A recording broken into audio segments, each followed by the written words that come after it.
देश के सम्माननीय यशस्वी और जयस्वी प्रधानमंत्री जी आदरणीय नरेंद्र जी मोदी, हमारे उत्तर प्रदेश के सम्माननीय मुख्यमंत्री जी श्रीमान योगी जी, राज्यपाल महोदया, मंचस्थ सभी मान्यवर, उपस्थित सज्जन, माता भगिनी, आज हम सबके लिए एक सार्थकता का दिवस है। इतने लोगों ने सपना देखा, इतने लोगों ने प्रयास किए, इतने लोगों ने अपने प्राण अर्पण किए। आज उनकी स्वर्गस्थ आत्मा तृप्त हुई होगी। आज वास्तव में अशोक जी को वहां शांति मिली होगी।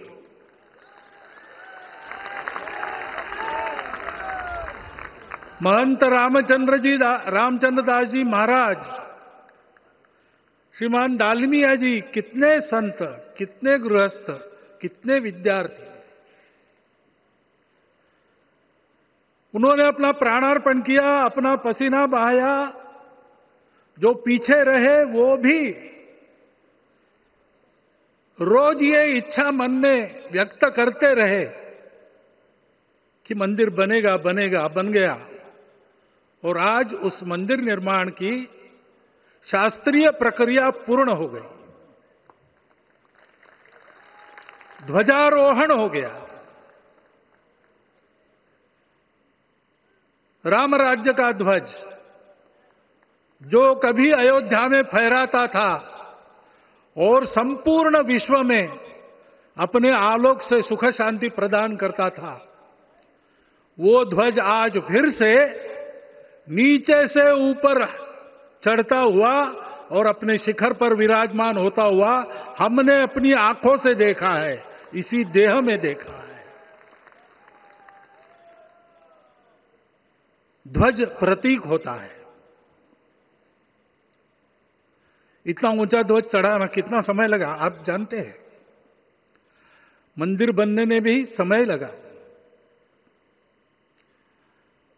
500 साल छोड़े तो भी 30 साल तो लगे ही।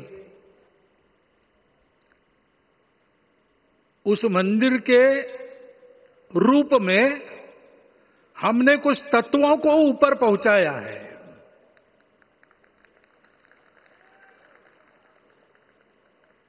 सारा विश्व जिससे ठीक चलेगा,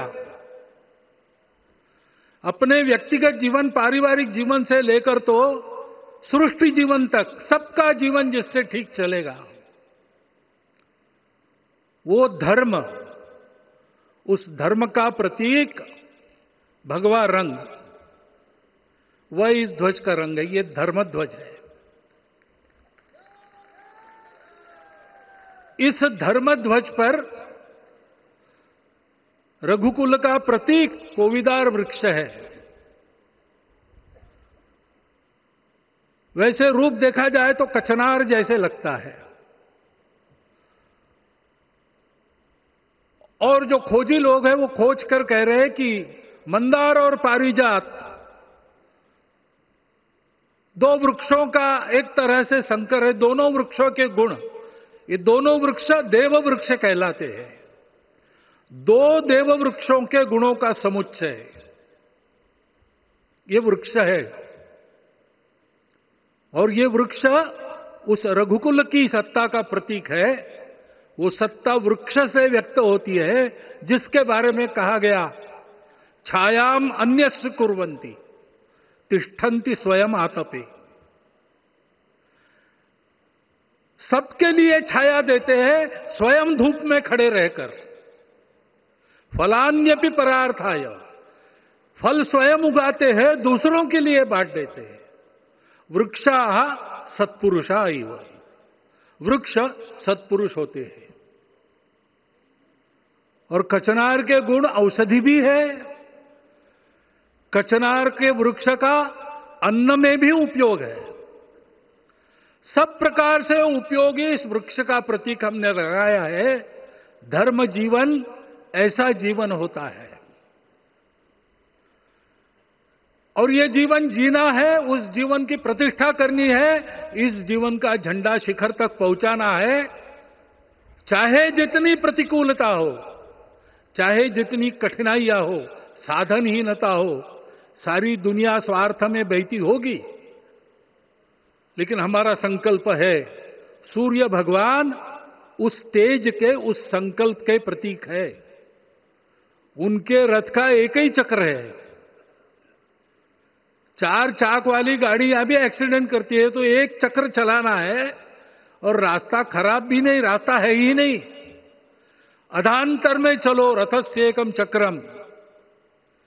रथ चलाने के लिए 7-7 घोड़े, उनको नियंत्रण करने के लिए सांपों के लगाम है, और रास्ता नहीं है, और सारथी जो है उसके पैर नहीं है।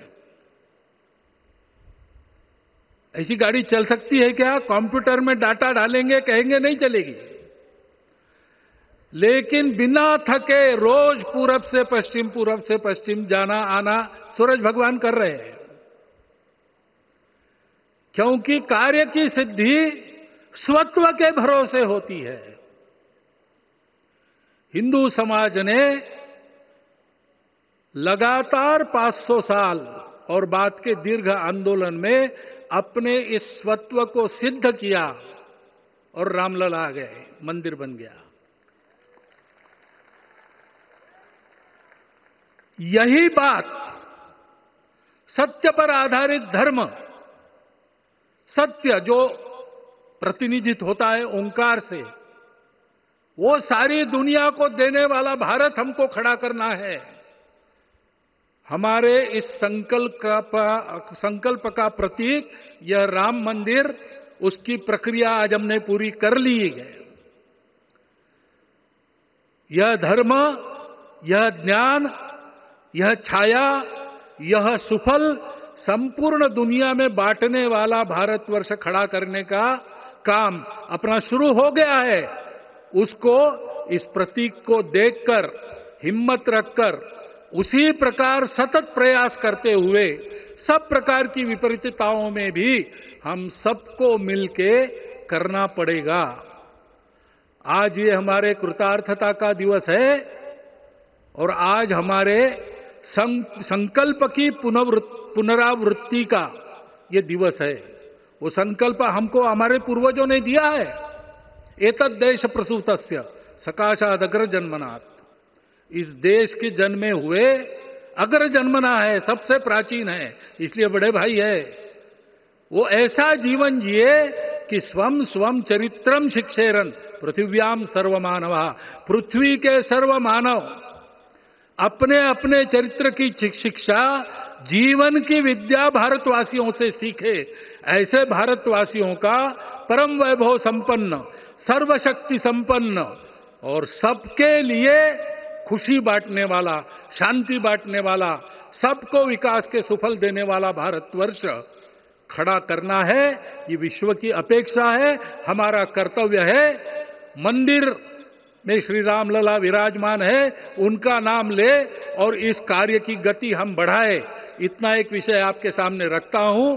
जैसा सपना देखा था उन लोगों ने, रामदास स्वामी ने कहा था, स्वप्नी जे देखिले रात्रि ते ते तैसे ची हो तसे। ऐसा सपना उन्होंने देखा था, बिल्कुल वैसा। और मैं कहूं कि उन्होंने जो सपना देखा था उससे भी अधिक भव्य और अधिक सुंदर ये मंदिर बन गया है। हमारे हृदय में वो निश्चय का सृजन करे, तपस का सृजन करे, ये शुभकामना मैं आप सबको देता हूं।